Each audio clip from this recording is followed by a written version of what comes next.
History of culture, keep the big shows. One set of girls and banner. Cause I done fed up, you done fed up, he done fed up, she done fed up, we done fed up, the people fed up. They hiding corruption inside the cup, look how evil set up. The people fed up.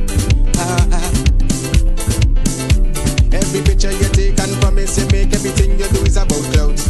Then you come into me for I shake your hand, there's nothing to smile about. Corruption inside every sector, but when it comes to them they send you.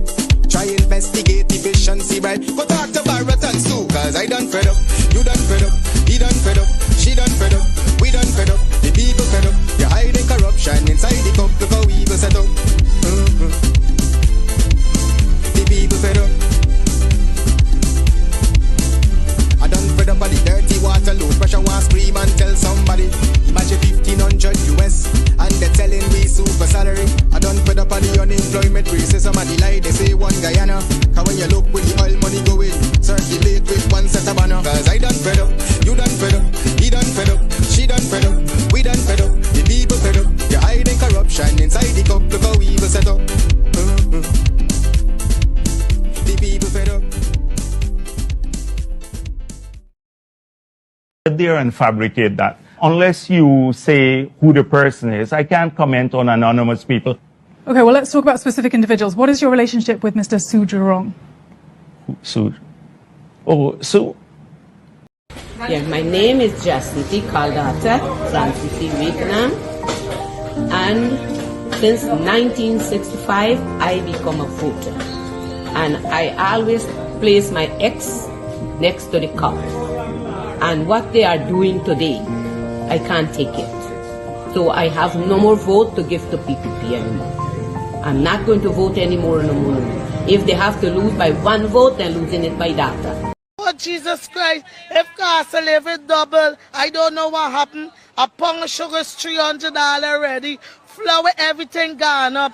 Everything just raising. You gotta get about $40,000 for buy good ration. You gotta get 3 man now. A weekend man, a monthly man, and a 40.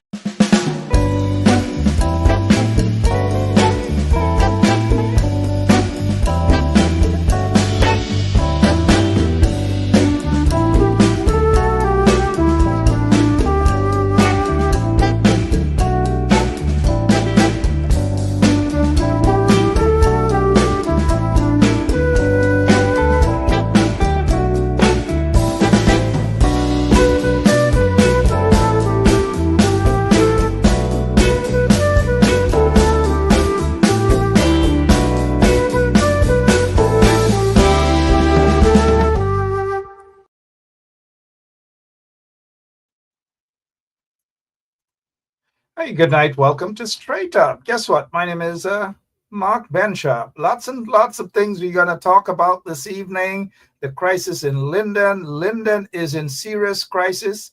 The country is in crisis. It calls for leadership, not the Pacus that we see, the PBPs, the main, and rushing into Linden and so all these. The people want leadership. They want it. And now is not the time for the opposition to lose this opportunity. It is not the time at all. I will get into more and more of that in the program. And some people's bumps are going to raise because they just do not understand the issues. They do not understand the situation. Maybe they just do not understand politics. And so I made a post, mind you. And the post is basically, where is the leader of the opposition? And some people bumps raise because every single thing they see, any constructive criticism, any sort of objective point of view, their bumps raise. One guy told me to shut up my hole. And these are lunatics, if you ask me this, right? Because the simple thing is, the Linden is in crisis right now. Now, even if the leader of the opposition is out of the country, fair enough. Nobody knows when these sort of things will happen. Fair enough. Don't get me wrong. But what the people are not getting on the ground is leadership.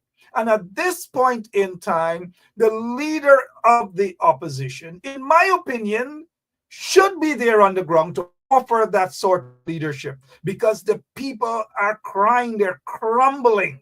And when your people are crumbling, when your supporters are crumbling, they are going to latch on to anything.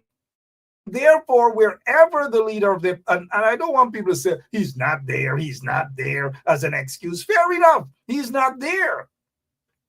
But is that the point? He's not there. Good. Even if he's out of the country, whatever he's doing should be cut short. And that is just my opinion on that. It should cut short, whether he's in India, whether he's in Africa, wherever he is, should say to his folks, them, hey, that's it.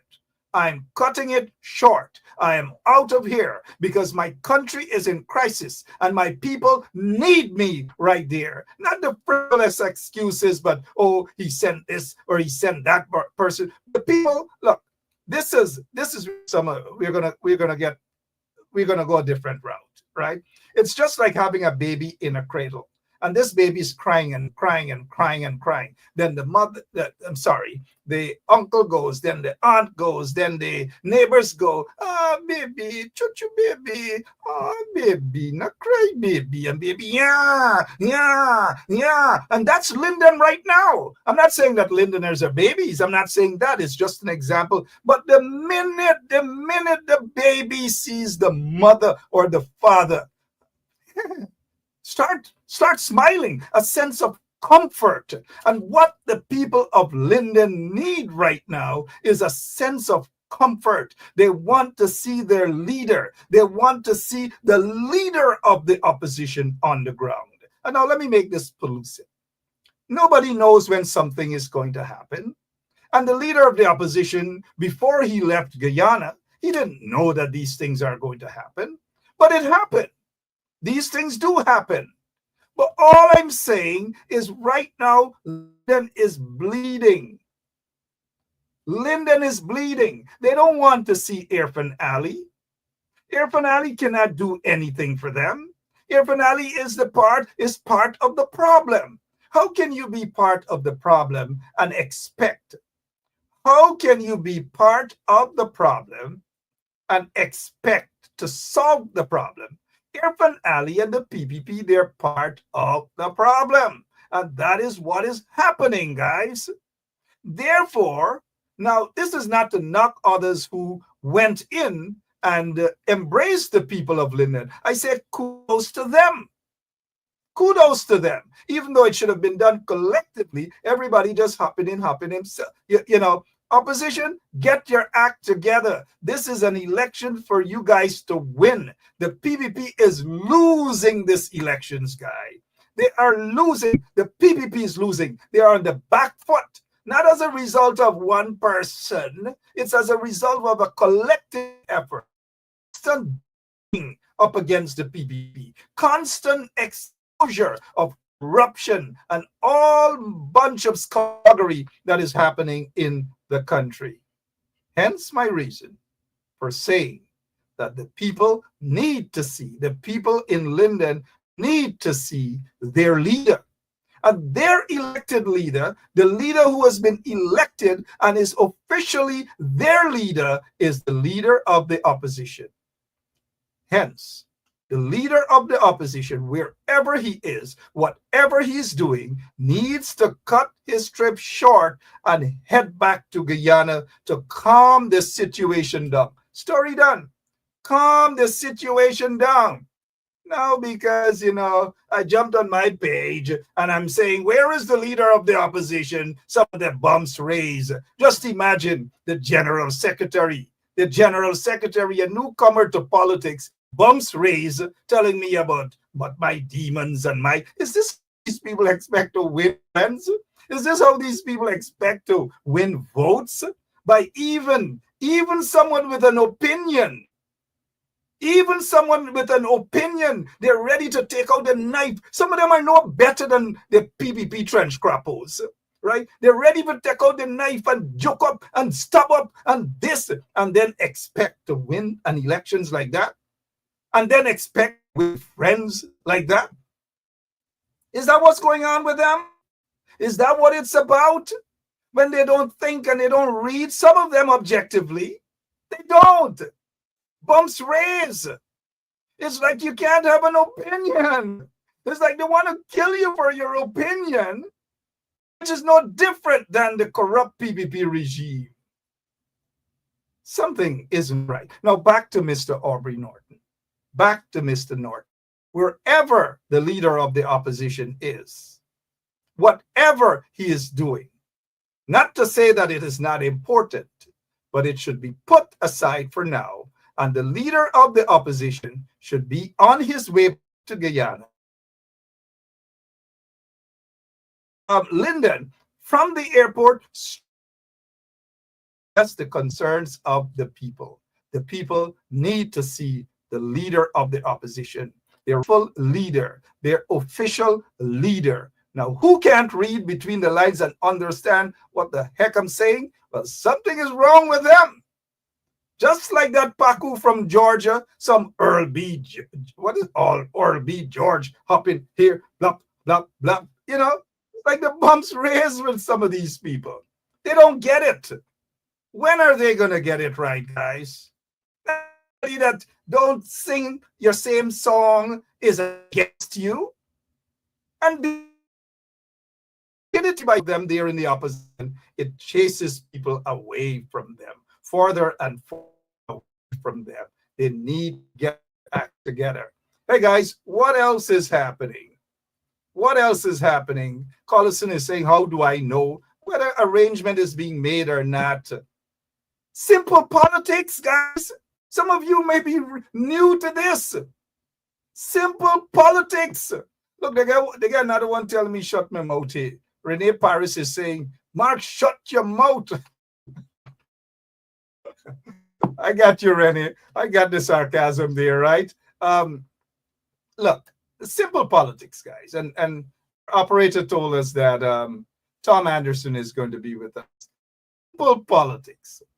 Now, even if, and this is what I want you guys to understand, and lots of emotions and a lot of folks who probably do not understand. I'm not knocking you guys, our listeners, but some of them surrounding Aubrey Norton, maybe not advising him properly. Now, look, even if Mr. Norton is out of the country, fair enough, he's the opposition leader. He doesn't have to be in the country all the time.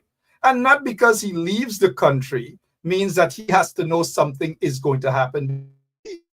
No, nobody's saying that. But now that he's out of the country, something has happened. London is in crisis. The country is in crisis. All that needs to happen is, it's nothing to be done privately or secretly.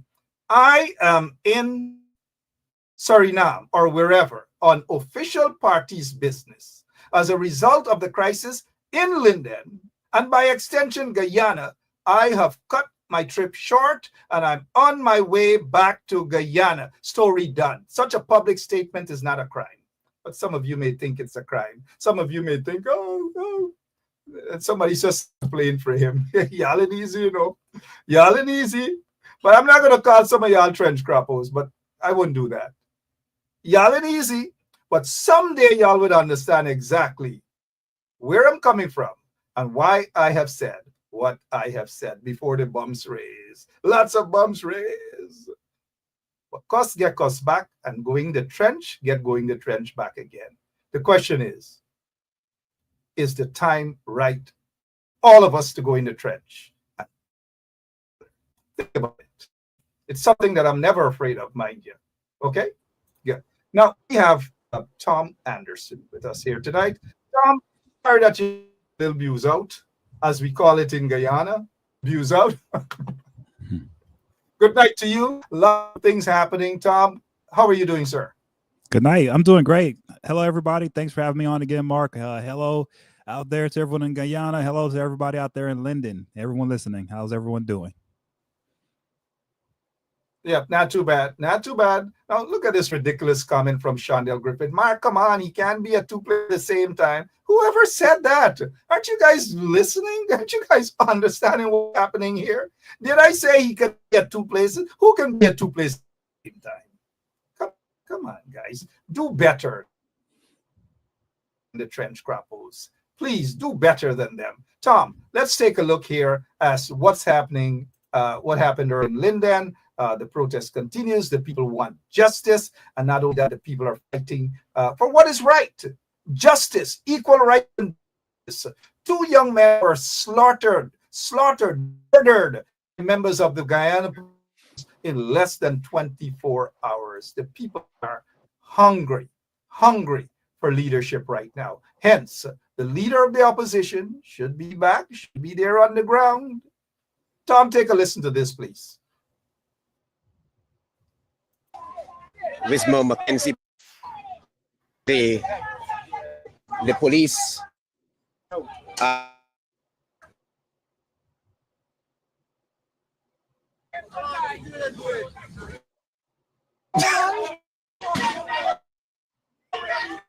being fired.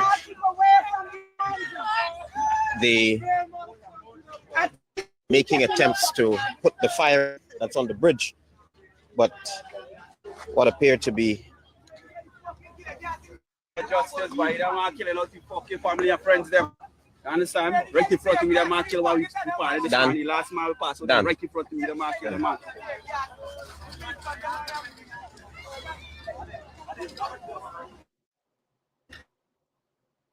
downpour for about 20 minutes or so, but the police. Tom, you saw everything there. Let me just remind some people who still have silly excuses. Now is not the time for foot soldiers. Now is the time for generals to be on the ground. And all the frivolous excuses, stop with the nonsense, guys. Tom, you looking in from the outside, so to speak, an injustice meted out to that young man last evening, shot and killed by a member of the Guyana police force. Today, another young man shot and killed while protesting right there, protesting for. What is your take on what has been happening there in Guyana, Tom? Well, luckily for me, I know a little bit about what's going on, right? And so, and when I say a little bit, I actually know a good amount. And so with that said, my perspective is one that's a little informed. It may be a slightly different, but maybe not. And here's what it is, just from an outsider looking at it. I know, and I was contacting you, Mark, about this early on today. I was saying, and yesterday I was saying, hey, is everything okay in Linden? Because for some reason it just felt the energy felt a little different. It just felt different to me. And this day unfolded in a way that, I didn't expect it, but I mean, it surprised me at how quick the violence escalated. But then it reminded me, and you kept saying earlier in the day, oh man, this happens a lot out there in Linden, and it does. And the reason why is because, Linden is one of those places that is just sort of ignored in the country, right? And what happens is the people are begging for different services, begging for different things to be done properly, and instead of the government responding, they ignore them. The opposition party has ignored them, and so what ends up happening is people have to, the only way they're heard is if they do something violent, is if they start burning up the bridge. Otherwise, they don't get anything done for them. And you can tell by how the police came out to the scene, just no training. One of those police officers was out there without a helmet on. I thought, what's he doing? Right. But then the others, they don't have real training. They don't have real equipment, right? They don't really know what they're doing as Keystone cops. And why is it that it's been decades now and the same problems that have been going on in Linden are still going on today is the big question, right? Why? And not only that, they're being ignored. It always happens under the corrupt PPP regime, the murderous PPP regime. And now I notice a silly comment that when they have protests, I don't even be in protest over here in the United States. Where were some of these pacus when every time there's a protest, find out who organized those protests. Even right now, when you don't see me in some of those protests, find out who organized those protests as well. Find out who carried the protests live. Find out about these things, these silly, emotional, dotish comments by a particular individual. She knows who she is. But as we focus on the main issue here, emotional outbursts and so forth, you are correct. For years, these things have been happening. For years, these things have been happening, and they continue to happen. They continue to happen under the PPP regime. Do you think? Do you think? Do you think they? Do you think? Sorry. Do you think that this is a deliberate attempt by the corrupt PPP regime for these things? I'm not sure, what's really happening. It feels, some of this feels a little bit rigged. It feels like there's something like a shadow hand behind some of this. I'm not sure what side it's coming from, but I will say this. It reminds me of when I was growing up in Miami a little bit, okay? Because, we had some black communities in Miami that got sort of pushed out to the edges. And when we had the Marriott boat lift, right? So about 300,000 Cubans came to Miami. And so many of the college educated black population left Miami to Atlanta, okay, and up to Orlando and Jacksonville. And that created a situation where a lot of our community got pushed out into areas where, we just weren't seen. And once that happened, we were mired in just bad government. Everything wherever we lived, it would always, if it rained, it would be flooding everywhere. The roads weren't right. Like basically everything was, and every time there was an interaction with the police or the government, it was extreme violence, right? And no matter what we did, nothing would change until there was a riot in the street. And then all of a sudden, these people want to riot. They don't know how to do anything for them. They don't want to work a job. They just want to riot all the time. No, it's not that. It's that these places are being ostracized. They're being cornered. They're being pushed out to the sides, and no one's paying attention. No one's fixing the issues. No one's fixing the problems that are recurrent and going on for decades, right? And so we're at a point now with all the oil revenue coming in, and you've got an election year now happening, and you have a lot of change in the society. Well, what's happening with Linden? It's still being silenced. It's still being pushed out to the corner. No one is paying attention to what they need, right? They're still being hit with violence from the government. That can't be happening in 2025, right? Tom, let me just, if you stick a pin, let me just correct the youngster who was shot earlier today. In is not protesting, so I stand corrected on that. Andrew Weeks, who is still there in Linden.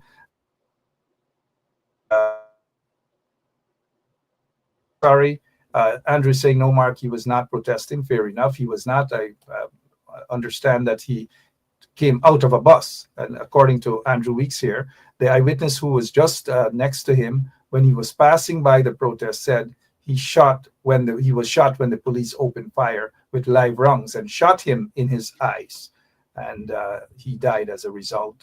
Nigel Hughes, an AFC team, that's according to Andrew Weeks, accompanied him to the Wismar police station where he made that statement to the police. And we did see Mr. Nigel Hughes there at the station with the eyewitness. So yes, the youngster who was shot and killed by the police, he was not protesting. He basically came out of a bus and the police were opening fire, live rounds, shooting into the crowds and injuring and killing that young man. Tom, sorry that I stopped you there for a moment, but continue. Yeah, no, that's a good stop there, because that's, it just goes to show you that what's happening in Linden is like wild, wild west stuff. And it's been like that for a long time, and they're being ignored. So look, I understand that Aubrey Norton should be on the ground. I understand that the opposition should be on the ground. They should be, but it shouldn't be just in a reaction. It should be on the ground to fix these problems that Linden continues to face every single day for decades now.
All right, guys. So we're back. There's blackout, and you know what's it like with blackouts and blackouts, especially in that corrupt country. That is why the PPP has got to go. Hey, guys. And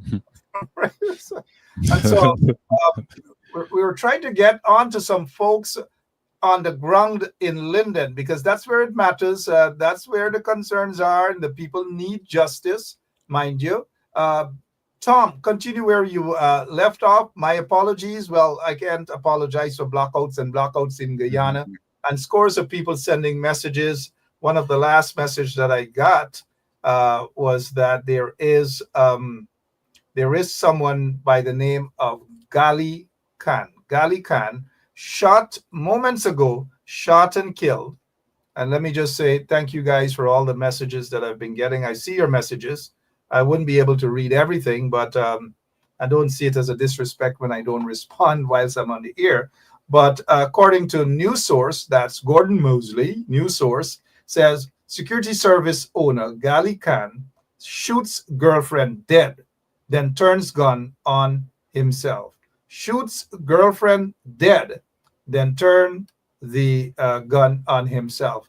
Gali Khan, many of you will recall, he was one of those who was part of the private sector commission's, elections observer. Right after the 2020 elections, he surrendered to the U.S. and he had to return to answer charges, drugs-related charges. He has since served his time, apparently went back to Guyana. So that's just the latest development. So, Tom, let's get back to Linden. It's nothing new. We saw it in 2013 or 2012 time. We saw how the PPP, 2011, sorry, or somewhere there about 2012, right? We saw how the PPP operate. We know how they operate. They're vicious, they're cold-blooded, they're cold-hearted, and they just do not give a darn about Guyana. You have been looking into Guyana for quite some time now, including during the Linden first round of protests when 3 persons were shot and killed by members of the Guyana police force. Now, years later, two members were shot and killed and others injured as a result of the Guyana police force. Tom, take it over again, sir. Sorry about that. It's repeating, and it shouldn't be, with all the oil money that's come in. And I hate to bring up the oil money, but the oil money has transformed the nation of Guyana. So, why is it that Linden is still the same? That's where the frustration is, right? Why do they continue to treat Linden the same way it was treated over a decade ago, almost 15 years ago? Why? That's the big question. And then the other big question is for the opposition, what is it that they can do really at this point? Well, what can they? Because the opposition can only do so much. Right? Even though, of course, we expect a pound of flesh from the opposition, and sometimes rightly so. When you can get a pound of flesh, grab a pound of flesh. But what can the opposition do to confront this corrupt, evil PPP regime that's on their way out of office, mind you? Go ahead, Tom. Yeah, it's what the opposition can do is organize their base, right? And start getting the people, organized in a way so that they can win an election. I mean, that's what they need to do. And once you win the election, then you go from there. But I don't know, man. It doesn't look that promising from what I'm seeing from the outside. I thought by now that Linden would have been, treated differently, would have been treated better, but it's not. And so this is not going in a good way. And so, this is, for me, it's a sad sight to see, and it's a more proof that when it comes to how Guyana is being developed, the people out in Linden are being ignored. Right? This is more proof of it, and it's one of those things where you have to ask yourself why. But Tom, and good night to all of you who are now watching, and especially we noticed some birthday greetings going out to somebody who's celebrating their birth anniversary. While we were talking about the situation there in Linden, I stopped just to whoever is celebrating their birthday, happy birthday to you, right? And so back to Linden, Tom. What happened last evening should never have happened. Here it is that you have a policeman jumped out of a vehicle in search of a man that they claim is wanted for whatever he's wanted for. This young man is unarmed. The young man, according to the reports, decided to run, and then you open fire and you shoot and you kill that young man. It is unjustified, and that policeman should be charged with murder because it's cold-blooded murder. From a police standpoint, what went wrong there? From a policing standpoint, what went wrong there, sir? Well, once again, you see how the people of Linden have been ignored with properly trained police.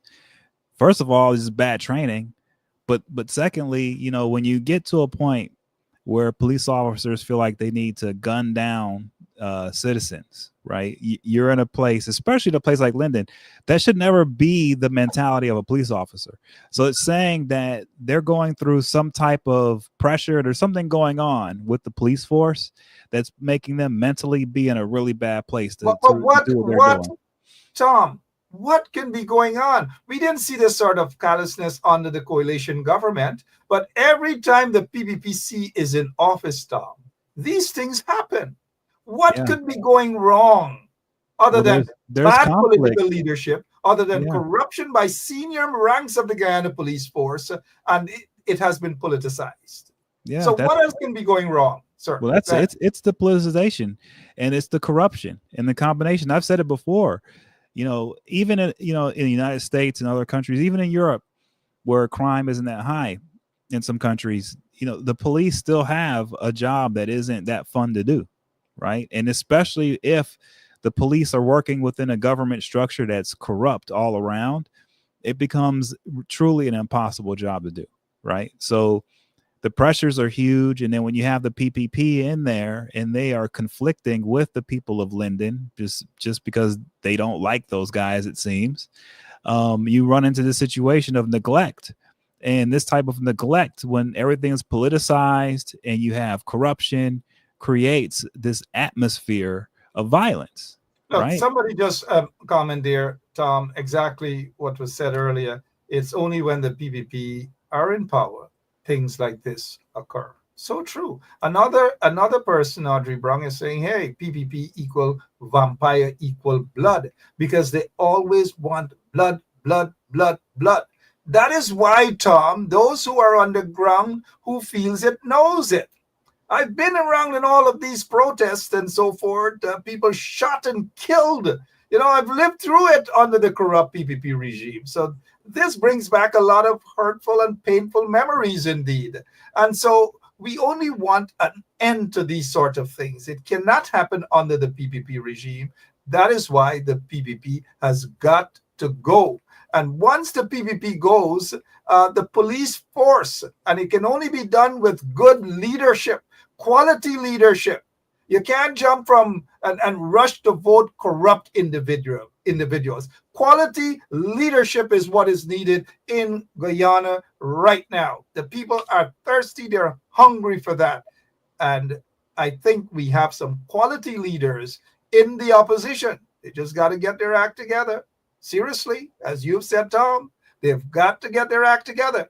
But are you surprised, though, that the commissioner of police hasn't gone down there as yet? The commissioner of police, they've held as yet. Are you surprised, sir? Well, I think they're trying. I think they're hoping that this just dies down and it goes away. Right. I don't think they want to bring any more attention to it. So that's why you don't see people going out there like that. But unfortunately, I don't think that's going to work. So they need to pay attention to this. It's them not paying attention that creates this situation over and over, I think. Right. And until the people of Linden, until they are treated evenly and fairly by the government, you're going to continue to have these problems. Evenly and fairly by the government. They cannot expect that from the PPP regime, because the truth of the matter is they do not like the people of Linden, and majority of the people, we know what they look like, and that's exactly what is going on. If they can use them, they can use them. So Irfan Ali, the quote-unquote president of the Cooperative Republic of Guyana, went into Linden, and he spoke to the people, calling for calm and so forth and so on, kind of like something we saw with the Henry boys. They got no justice. And people are not going to expect any form of justice, even after Irfan Ali rushed down belatedly. Close to 48 hours, he decided to rush down to Linden. What is your take on his message of calmness and peace and so forth at this time? Well, they always come around for election season. So of course they're going to be running around Linden. Of course he's going to come and speak. It's election season, right? So there's an election coming up. This is an opportunity for them to say whatever they need to say, and they need to have peace and calm and do whatever. But once the elections are over, it'll go right back to the same way it's been, unfortunately. And so, so he's doing what a leader should do. But unfortunately, he's also doing what happens all the time with Lindeners, which is they only come around when it's election season to try to get some votes and stuff. And other than that, the place is ignored. Just to get some votes. Other than that, the place is ignored. And that is why the time is right now. It is right now for those in the opposition to get their act together. It is time that the leader of the opposition gets back to Guyana ASAP and take control of the situation on the ground. Yes, he can do that because he's the leader. He's the rightful leader. That is the point. Now is not time to send a lieutenant. Right now, the people are crying out not just for justice, but they're crying out for leadership, Tom. Have you seen that in any part of the United States of America where the people cry out and they want their leader? They want to see the leader. Talk to us, Tom. I mean, we've got Trump, man. And so this is bad over here. Okay, we're not looking too good ourselves. So but when you look at Aubrey Norton, the question is, well, what can Aubrey do? Is he the type of leader that leads from the ground? I don't know. I haven't seen that from him. Right? We have to see if he can pull that off. It would be good if he could, but I don't know if that's the type of leader he is. And that sort of, it's Guyana's in this weird situation where you need leaders, but at the same time, if you get leaders who can lead from the ground and are very persuasive, then they can be viewed as a threat. And threats in Guyana tend to be pushed away. Right? Some way, somehow they end up being something rigged on them. They get thrown into jail. They get sick. They drown. Who knows? But things happen to the people who are super talented and they choose to try to, work on the ground to organize the people to change things in the country. So it's actually a dangerous thing to do, to be that person. So unfortunately, you end up in a situation where a lot of the leadership, they just aren't the type of people who are going to lead from the ground and lead the masses. That's not. I don't know if Aubrey Norton's that type of leader, in my opinion, right? I just don't know. I haven't seen it out of him. Tom, somebody just said, Roberto Ray said, come on, he's overseas. Right? Repetitive. It's unnecessary. Again, like some of these folks aren't listening. Okay, he's overseas, fair enough. You can't knock somebody or a political leader for going overseas. You can't knock that. Nobody's saying that. So he's overseas. Listen carefully, guys. Now is not the time for lieutenants on the ground. Fair enough, the lieutenants visited, they consoled the families, and so forth. They were there. Kudos to them. Don't get me wrong. Kudos to them. But now is the time for leadership. Mr. Norton is out of the country. He needs to return with immediate effect. Now is the time for leadership on the ground. Linden is in crisis. The country is in crisis. For crying out loud. Aren't you guys getting what I'm saying, Tom? There was another point that I wanted to make, but let's head back to Linden again, so that those who missed what happened earlier. This is the Wisma Mackenzie Bridge.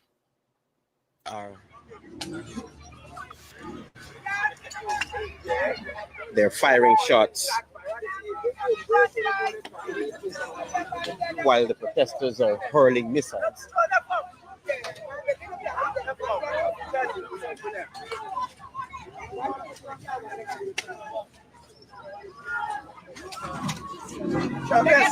Yeah.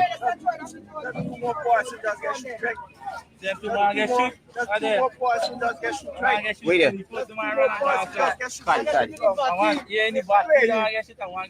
Live or pellet?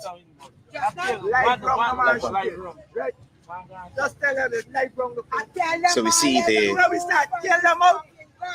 the firefighters are extinguishing the blaze on the Mackenzie Wisma Bridge.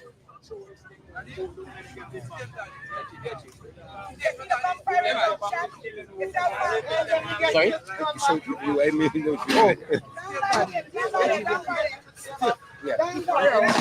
Shots, come back. Up here. You see nobody doing it for 5 million. I cannot keep it with the camera by me. When they get shot by watching, these people there by. I know people do these people are watching by. Nowhere is safe right now. Missiles are being heard. Shots are being fired by the police. Pellets apparently. The police are advancing. If you look carefully, they're on the bridge. They're advancing. Shots are being fired. I'm going to pull back. I'm going to pull back a bit. I'm going to pull back a bit and try to get you. Okay, so Tom, the reporters are there. Travis Chase on the ground. Let me just say kudos to Travis Chase and Shara Duncan for bringing it live. There were other folks like Conard and those other folks, the highlighter that is, and others who are on the ground. Kudos to those brave individuals on the ground who were carrying it live in the face of tear gas and pellet bullets and live bullets and all these different things. And there were those local leaders on the ground as well, pitching in and doing their things. Kudos to all of them. Collectively, much more can happen to bring about the sort of change that Linden so deserves, and not just Linden, but by extension throughout the country. Here is where this is an opportunity for the opposition to get its act together. That's all I'm saying, to get its act together. Tom, what else going through your mind, sir? I mean, it's an opportunity for them too, but we will see. Unfortunately, I just think this is one of those things that unless things get really out of control, people won't start to move the way they should. And that's unfortunate. And so that's why, I keep saying every time I come on the show, look, people need to organize now, need to start, getting in your demands now peacefully, but you do it in an organized way, because that's the best way to do it. Waiting until wait until the anger boils over and there's violence in the streets and people being shot. There really is nothing that can be accomplished politically when the situation is so bad and people have been shot and killed, right? So hopefully, we can bring this back from where it's at, where the violence is. We can bring it back to where people can talk, and there can be some political good outcomes on this. But unfortunately, the past says, and people of Linden know, that people make promises all the time and they never come through for them. And so it's going to be a very hard lift here. So you're right. The opposition needs to bring some leadership to the forefront here to stem any type of more violence that may come, but at the same time, the question is, can the opposition do the job? And I'm wondering if they can. I seriously, from an outsider looking in, I seriously question the opposition's ability to bring some positive change and to fix the situation in Linden. I don't think they can, man, in my opinion. Maybe they can, but I doubt it. Tom, I am optimistic that I take a different view on that. I think the opposition have brilliant people. It's just that they need to put aside whatever the emotions that's there, whatever little egos that's there. And I think that the opposition can bring about the sort of change that Guyana needs. I think the opposition can bring about the sort of change that Lindeners need. The PPP cannot do that at all. Again, I say that once the opposition get their act together, pool all their resources together, trust me, to confront this evil PPP regime that's on its way out. If the opposition, if those in the opposition do not go in the direction of confronting the evil PPP regime at the next elections, well, can't eat their dinner. This is where sober heads have to kick in. And even those who are in the opposition tent, whether they're AFC, whether they're WPA, whether they're at Congress Place, they have to learn to take constructive criticisms. Not everybody that says something that they don't like is against them. And you see paranoia kicking in, and maybe lack of political experience as well. Because if they continue with that sort of attitude, they will drive people away. And oftentimes they will drive good people away from them, and they will lose their support. That is not the strength they're looking for. And I think once these leaders, whether it's Nigel, whether it's Aubrey Norton, they have to be surrounded with quality people. And when I say quality people, it doesn't mean big shot, middle class, whatever. Quality people means people who want the good for the country and not for themselves. Now, I'm not saying that they're all surrounded by people who just want things for themselves, but the country is first. It's bigger than any party leader. It is bigger than any political party. And they just need to get their act together. They're almost there, but they can't lose it because of stupidity. Certainly can't. And that is my optimism, because I still do believe that the opposition, the combined opposition, they can pull this thing off, Tom. The PPP has already been beaten. They can pull it off. Don't lose it. That's just my take. Right. See, I have my doubts, Mark. I do. I have my doubts, man. Why do you have your doubts, though? Talk to us. Because there have been so many opportunities that they just haven't taken advantage of, and there's no real sense of urgency, and they don't seem to be getting any traction, nationally on really big issues that are happening to the nation, right? And so I don't know, man. I think they're. Do you think it is bad PR on the part of the opposition, mainly the main opposition? Bad, really, really bad PR, or what? I think strategically they've had some issues, PR wise, that have just positioned them in the wrong place where they're not able to take advantage of the natural energy that's there politically. They seem to be positioned in just slightly off, just a little off on some of the major issues, and maybe a couple of tweaks here or there could actually make a big difference, right? But I think that's a beginning part of it, is that PR wise and public affairs wise, they just aren't positioned in the best strategic way to be able to take advantage of the political energy that's there. And look, the PPP have been making big mistakes. They've been floundering. They've had so many issues, but it's the opposition. Just to me, they haven't been able to take advantage of it in an impactful way that you can actually see, right? And so that's where I have my doubts. But I'm a skeptic anyway. Like, I'm always skeptical. I have to see it to believe it. I'm an optimist. I believe that they can pull it off once they get their act together. They need a total. The main opposition, that is, they need a total overhaul of their PR team. It's not working out at all. They need some serious help. And look, Tom, when someone like Francine Cruz can agree with what you're saying tonight, because this is the same Francine that throws some serious nonsense about CIA and FBI, and that you are CIA. I'm working with you. Good point, though, tonight, Francine. Good point. I'll take this quick call. I'll be back. Continue talking to them, Tom.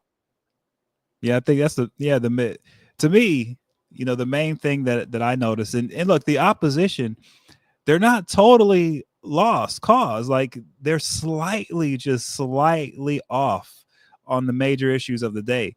They just need a slight adjustment here or there, and I could see them doing a lot better than they're doing now. It's just, even being slightly off can put you in a way where you just cannot take advantage of a situation politically that you should be able to take advantage of, right? So I've seen it in those things, guys. Whenever I've seen it happen, I just shake my head and go, oh man, these guys, they're close, but they're just not all the way there.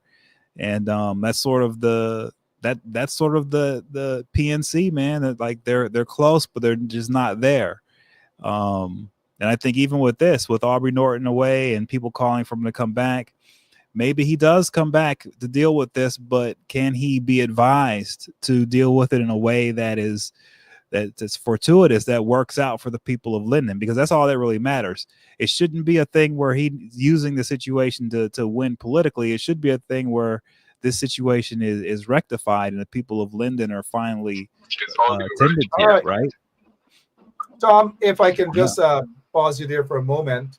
Our operator, we were able to get in touch with Mr. Nigel Hughes. Mr. Hughes, good night. How are you, sir? Hi, good evening, Mark. How are you? Long time. Yeah, thank you so much. Saw you in Linden earlier, and it brought back lots and lots of memories. Can you give us a feel of what the mood is like as maybe moments ago in Linden by the people? What's the mood like, sir? The mood in Linden is very angry. The people are very restive. There's a vigil out by the bridge, so I don't think that's going to get any better overnight. I suspect that the police are going to increase their reinforcements at the bridge. Certainly, the communities at both sides of the river were very, it was very quiet. It was almost like a Western where they're waiting at the gunman to come into town. So we were very resistant and very angry.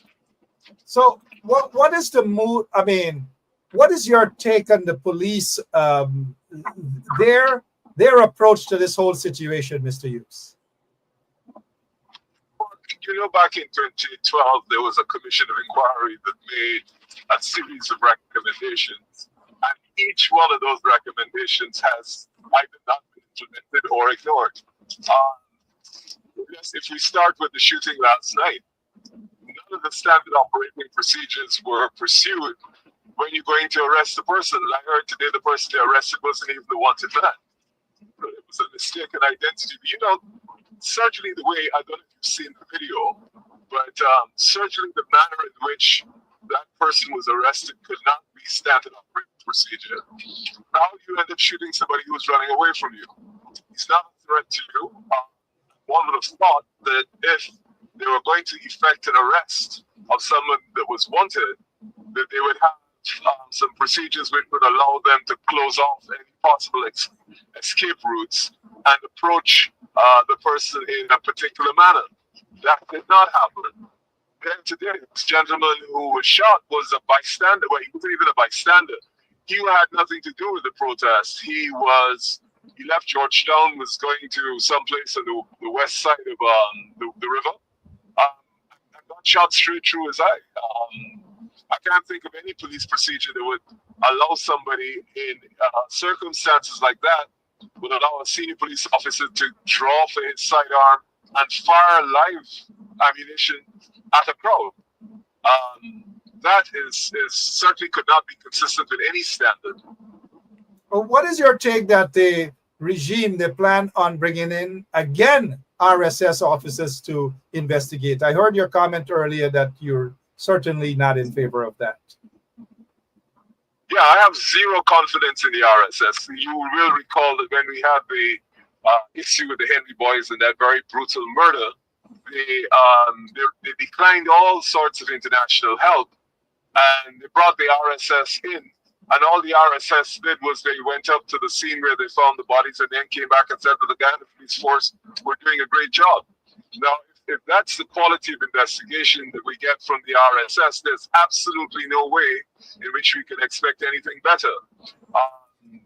So we certainly, let me speak for myself, we have very little confidence in any investigation that would be conducted by the Ghana police force, and worse, if they're seeking to rely on the resources of the RSS, we know that this is not going to be good. Absolutely not good. Tom Anderson with us. You have any quick question? I know I asked Mr. Hughes and his team for just a quick minute, but do you have any quick question, Tom? Yeah, the thing I've been wondering about is, when you look at what's happening there, are the people there, do they have any confidence at all that the government and the police can can turn this around and do what's right and bring justice to this situation? Or is this something where the public in Linden are 100%, they are done with it? They know there's no way this government's going to do what's right, and they're just basically waiting for the next move because the ball is in the court of the PPP now. Like, what is the feeling on that? Or is there space for them on the ground? Do they feel like the PPP can come and the police can come and actually rectify the situation? Or is this a foregone conclusion? Well, I think the fact that the people came out last night when they had the killing is an indication that they're not going to take this lying down. I have to commend, as I always do, the people of Linden for their resilience and their spirit of resistance. Now, we know the last time they had a commission of inquiry. We know the commission of inquiry made recommendations. We know that the People's Progressive Party ignored every single recommendation. So if you think about it, it was 2012, they went in there and they shot 3 of their citizens dead. There were several other people who were injured. And the police feel emboldened enough in 2025 to go back in and just, pick up a youngster and shoot him. It means that clearly they have lost no lessons. But I think even more concerning than that is the fact that they feel that they can act with impunity in Linden. This is most disturbing. After 2012, it was thought that the police would really avoid any form of resort to the use of lethal force when they were dealing with a citizen. We thought they would have learned their lesson, and quite the contrary. They feel so emboldened that they can go in and shoot some more people. And today, for a senior officer to pick up his sidearm and just shoot it at a man who gets shot through his eye means that they feel that there is absolutely no possibility of any adverse consequence based on anything they do. They have full immunity. They're acting with impunity. Or in Boston, the man who shot him while he was lying naked in his bed never got charged for murder. So the police are pretty confident that they will face no consequences. No consequences under the corrupt PPP regime. You mentioned earlier, Nigel, that the person that was killed, the young man that was killed last night, slaughtered by that policeman, he wasn't wanted for anything, that it was a mistaken identity? Right. So what I understand, what I was gathering tonight, and this is subject to final confirmation, was that he has a brother who had a situation in which he was accused, but this is not actually the person. The person that was shot and killed is not actually the wanted person. That's what we heard, but I can't tell you that I've had that verified. So I just want to say that with that caveat. Where do we go? Where do the people of Linden, the people of Guyana, where do they go from here, sir, with another crisis on hand? Well, I don't think, given our experience with the past commission of inquiry, that even though it made recommendations and those were not carried out, I'm not sure what's the purpose of having a second one.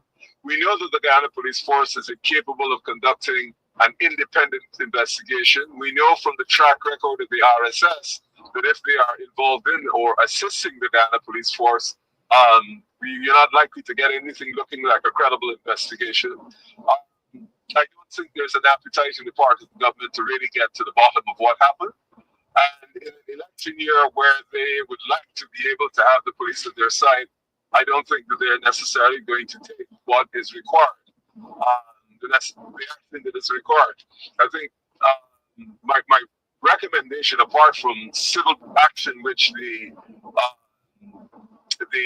relatives of the deceased should take, I think this needs to be elevated internationally.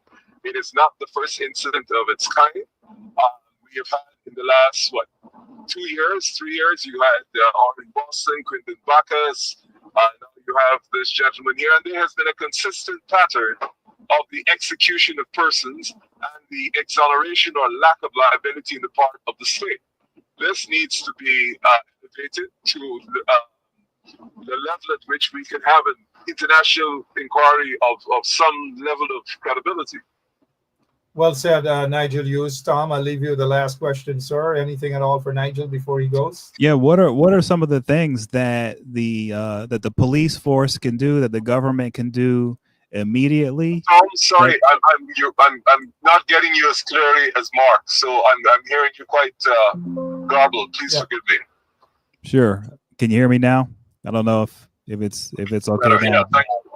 Yeah. So I'm wondering if there's anything that the police can do or that the Guyanese government can do that can bring this down, that for the people on the ground, that they would see, that they can say, okay, this is working, it's being dealt with properly. What is it exactly that the police can do or that the government can do to bring that notion to the public, to the forefront of public eye, that they're actually moving in the right direction to fix this? Well, sadly, if the attitude of the go by tonight, where we had an eyewitness, we took him to the station. This is a brave citizen. He was actually standing next to the man that got shot and killed. There was blood on his clothing from the deceased, on his clothing and on his shoes. And the police refused to take a statement. It was only after we started going live, saying that we had been there for 2 hours, and we showed the reception area that was completely empty, abandoned, because we said we wanted to make a report. It was only after we went live that we saw somebody from the Office of Professional Responsibility come. Now, we know from before that the Office of Professional Responsibility has never, ever acted in a way in which they have held the Guyana Police Force accountable. How are you going to ask the Guyana Police Force, especially where a senior police officer is involved, to investigate itself? I mean, how credible is that going to be? Now, you ask what is a possible route out of this. Well, I think to start with, you have got a major lack of confidence by the people of Linden in the law enforcement agency. So to suggest that the same agency that you have a lack of confidence in should investigate itself is really a very high insult to the people of Linden. So the first thing I think the Commissioner of Police should do, and the government, is invite an international, credible agency tasked with the appropriate skills and who have the resources to conduct proper forensic examination to come. There's a lot of video footage around that they can actually end up with a virtual record of exactly what happened second by second. You can get a complete timeline there. And certainly for last night, if you look at certainly the 2 videos that are around, you can literally tell where that man got shot under the shed. Now, when you look at the statement that was put out by the Guyana Police Force, which Mark, you've been mentioning repeatedly, this is literally a repeat of what happened in Boston. In Boston, the first thing they said was that he had a weapon and that's how he got shot.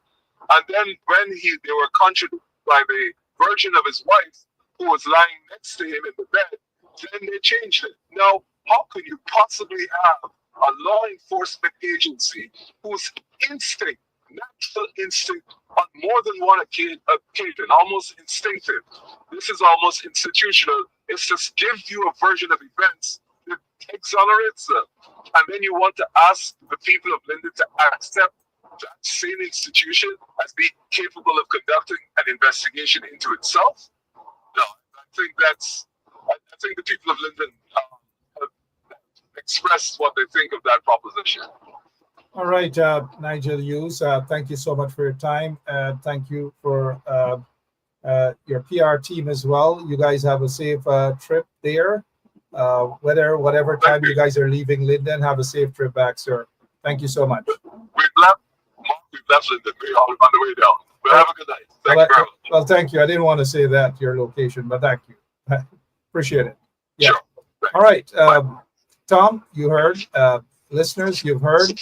This is what's happening. The people in Linden, they continue to be out there. Let us continue to pray for the people of Linden. Continue the good work in standing up for justice. You've got to stand up for justice. And even if the young man is wanted for whatever crime, we heard from Nigel that may not be the case. but an unarmed individual, if they were to go to, let's say, a Dharamlal or anybody in the PPP regime that is wanted for a crime, and then exact this sort of result, treatment, to them. What will happen to a country? Is that what law enforcement is about? If you can apprehend an individual, then apprehend that individual. There was no call for shooting, and the police report claimed that the police shot this guy by accident. His hand accidentally pulled the trigger. His finger accidentally pulled the trigger of that gun. I don't know, Tom, do you buy into that silliness? Yeah, I mean, from this listening to Nigel Hughes and everything, look, we need to pray for the people of Linden, man, because there's no way I don't know how, and this is what I was saying before about the system in Guyana, how there's a structural issue where you have a situation where the police, there's no real entity that can police the police, right? So here in the United States, we have different levels of government. So our system is a little different. It's a lot different, actually. And so if police do something bad, like, for example, Derek Chauvin did something bad, like he killed, what's his name? Floyd. He kills him. It's on tape, right? And maybe he gets away with it. It was just local law enforcement. But then you have state government, you have federal government. And when all those other agencies kick in, a guy, you can't just, get rid of a guy like George Floyd like that on camera in America and get away with it. Well, Guyana doesn't have, you guys have the cameras, you have the technology, but you don't have a system in place to bring professionals from the outside that can be unbiased. It can do a real investigation that the public can believe in, right? And so this is a predicament, because you can't have the police running around, and we know that in Linden they've been running around doing violent things to the citizens there for a long time, man, for a long time. This is nothing new. You can't have that going around in today's age with the technology we have, where people can see the abuse like no other time before in history and think you can get away with it. So I don't know what they're going to do. I don't know what type of outside group will come in and help the Guyanese government on this and the police force on this, but they're going to need an outside group, it sounds like, because the system itself just can't do it. That the police force is too corrupt. The leadership of the police force, for the most part, they're corrupt. There's no ifs, ands, or buts about that. They are corrupt, and they cannot do the job. And the people, as Nigel Hughes alluded to earlier, and lots of you in the comment section and so forth, and those of you who are not in the comment section would agree that the RSS, which is the regional security, they themselves are questionable, because the last time they came down, just took a quick look at the Henry Boy's killing, and they disappeared. They offered no help to the people of Guyana or even the Henry Boy's relatives. And on top of that, too, it was Irfan Ali who said he would leave no stone unturned. Almost the same things that he said tonight to the people of Linden were the same things that he said to the people, the Henry Boy's relatives. Same thing he said. So I don't know what's going on. I hope the people of Linden do not buy in to what Irfan Ali said in Linden tonight.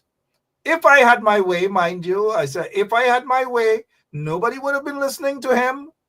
And then there would have been a massive protest to chase him out of Linden, because these folks in the PPP regime are the reason why these things are happening. They have no respect for proper policing. They have no respect for law and order, and all these manner of things. And what happened tonight, last night and today as well, it is because those policemen feel emboldened under a corrupt and murderous PPP regime to do these sort of things, because they know they will get away with it. But times have changed, right? We have social media now, Irfan Ali. Times have changed.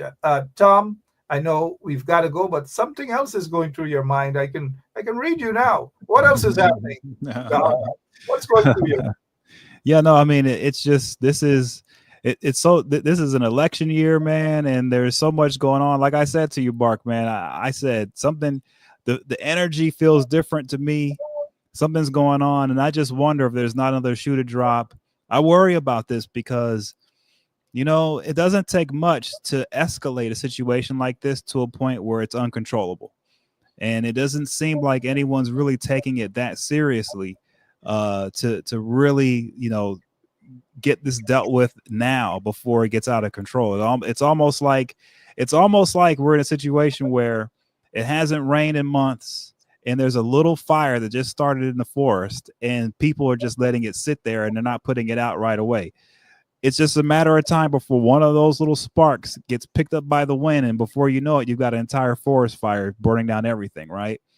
That's how I feel about this, and it just seems like there's nothing there in place in Guyana to fix this immediately. It's allowed to languish and fester, and this is just not good to me. So I have a worry that there's some more shoes to drop here, that this thing is a festering wound, and there just doesn't seem to be anyone in the country right now with the ability to fix this quickly before it gets out of control, and that's my worry. So that's why I say everyone needs to be praying. And that is why they need strong leadership right now on the ground. Wherever the leader of the opposition is, yes, we know he doesn't have a private jet on his own. Those things are irrelevant things. The people are thirsty, and right now, Aubrey needs to go back underground to take control of that leadership gap that is missing right now.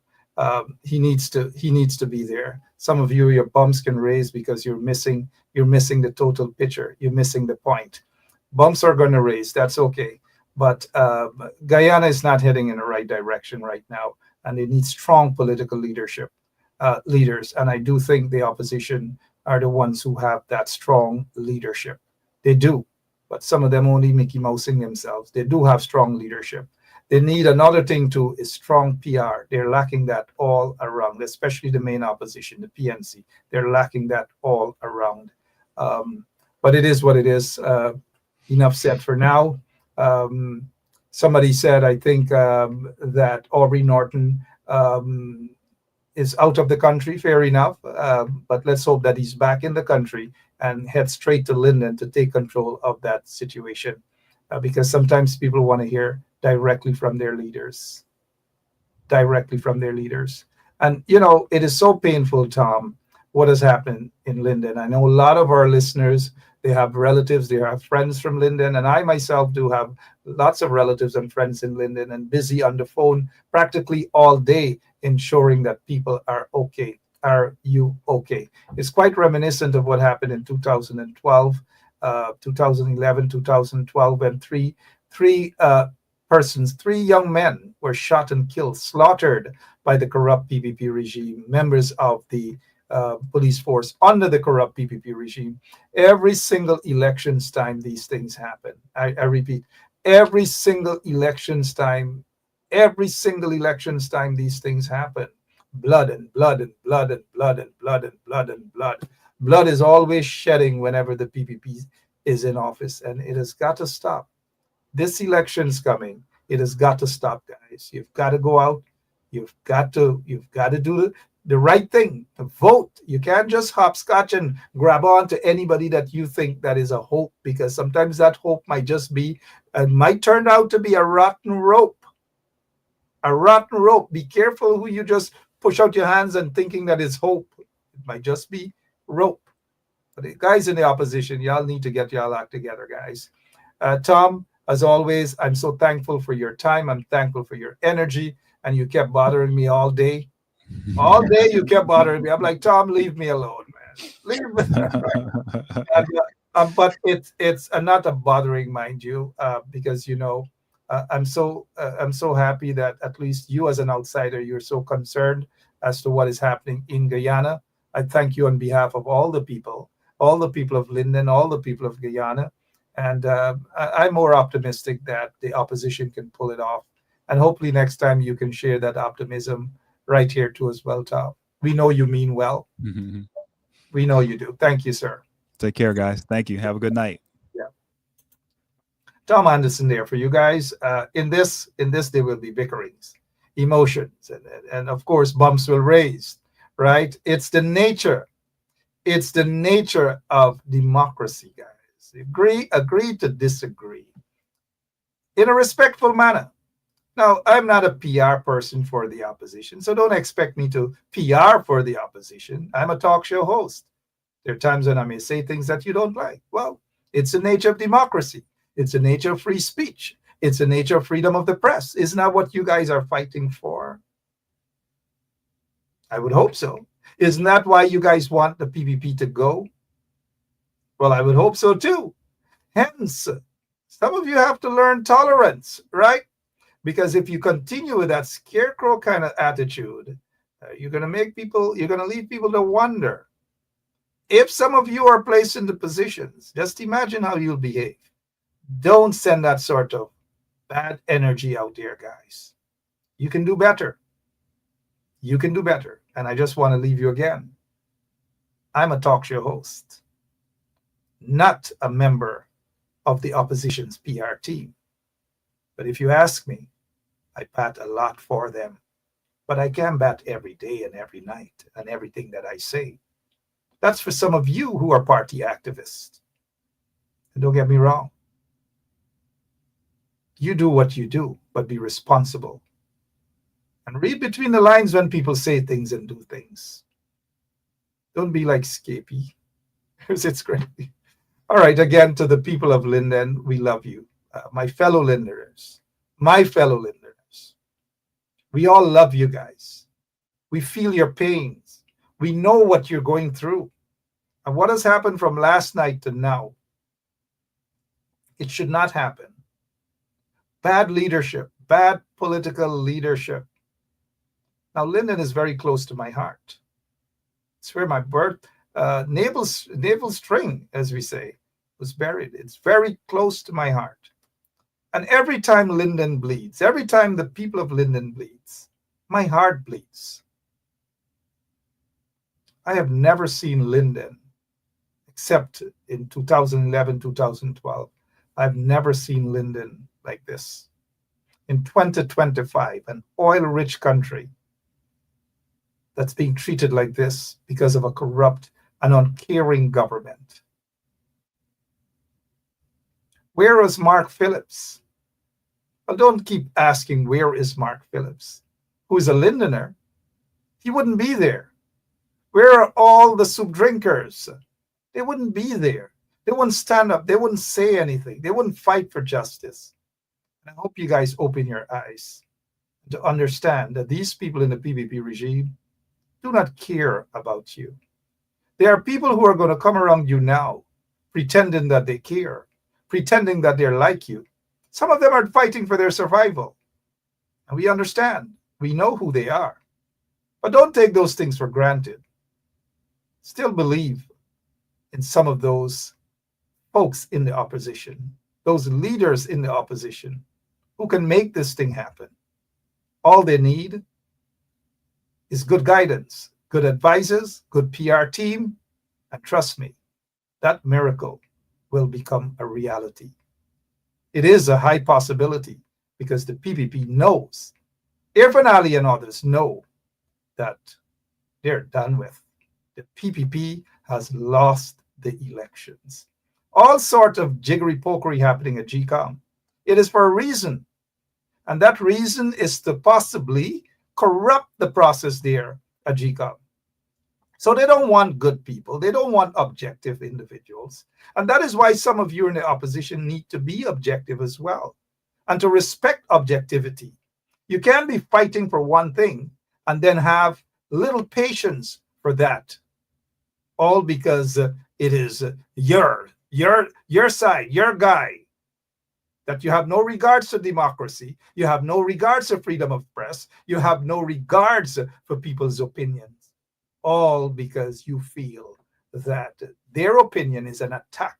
Their objective opinion or reasoning is an attack on your party or your leader.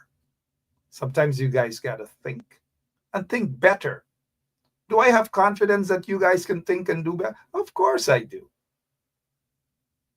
Sometimes we all don't get it right all the time. But for crying out loud, I think we're all on the same page. We're just reading it a little different. Different language, a different methodology. Get your act together, guys. If you lose these elections, it's on you. Lindeners, again, our prayers are with you. And to my relatives and friends who are still there in Linden, prayers are with you. And the pain and suffering caused to Lindeners and folks throughout the country, whether it's Linden, whether it's Blackbush, Polar, wherever you are, better days are ahead. And Guyana will rise again. God bless you all. See you tomorrow, same place, same time, right here on 107.1 FM. And again, condolences to those two young men, the relatives of those two young men, to their relatives and their friends. Our deepest condolences. God bless. Yeah, my name is Jacinty Caldata, Francis Vietnam, and since 1965, I become a voter. And I always place my ex next to the cop. And what they are doing today, I can't take it. So I have no more vote to give to PPP anymore. I'm not going to vote anymore no more. If they have to lose by one vote, they're losing it by data. I have none. Oh, Jesus Christ, if cost of living double, I don't know what happened. A pound of sugar is $300 already. Flour, everything gone up. Everything just raising. You gotta get about $40,000 for buy good ration. You gotta get 3 man now. A weekend man, a monthly man, and a fortnight man. I can't take it no more. I can't take it no more. Can't take it no more. Imagine 18 hours of blackout, and you're telling people progress. Cost of living gone up 100%, yet you give public servant less. Mr. President, listen to the people. Search your soul and you will confess. I want you try surviving on the public base, then you're gonna know but stress. Cause I done fed up, you done fed up, he done fed up, she done fed up, we done fed up, the people fed up. You're hiding corruption inside the cup, look how evil set up. The people fed up. They don't drive no fear with the citizen. They may want the people speak out. Freedom of speech done gone inside the gutter. Knock off when you open your mouth. Discrimination in entertainment, and you're talking about one Guyana. When the Ministry of Culture keep the big shows, one set to girls and banner. Cause I done fed up, you done fed up, he done fed up, she done fed up, we done fed up, the people fed up. You're hiding corruption inside the cup, look how evil set up. The people fed up.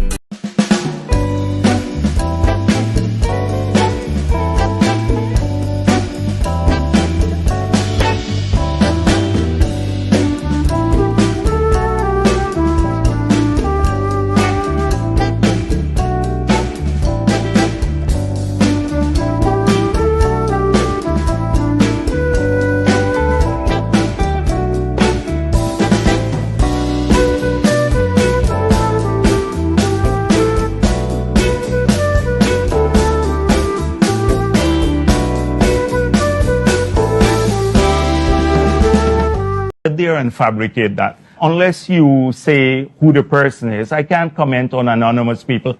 Okay, well, let's talk about specific individuals. What is your relationship with Mr. Sujurong? Su? Oh, Su? My relationship?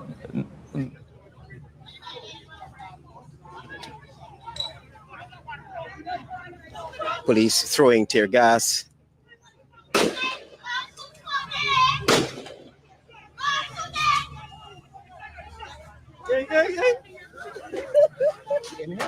Yeah. Move. Stay.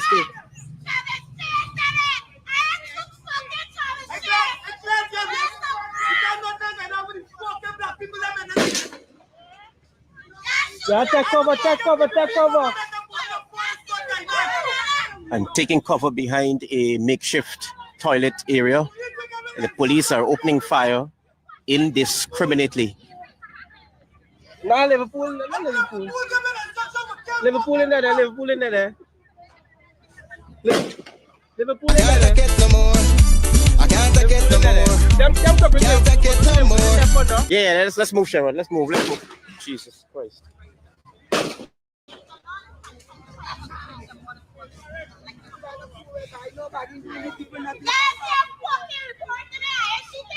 Yeah, don't shoot Travis Chase, all I do.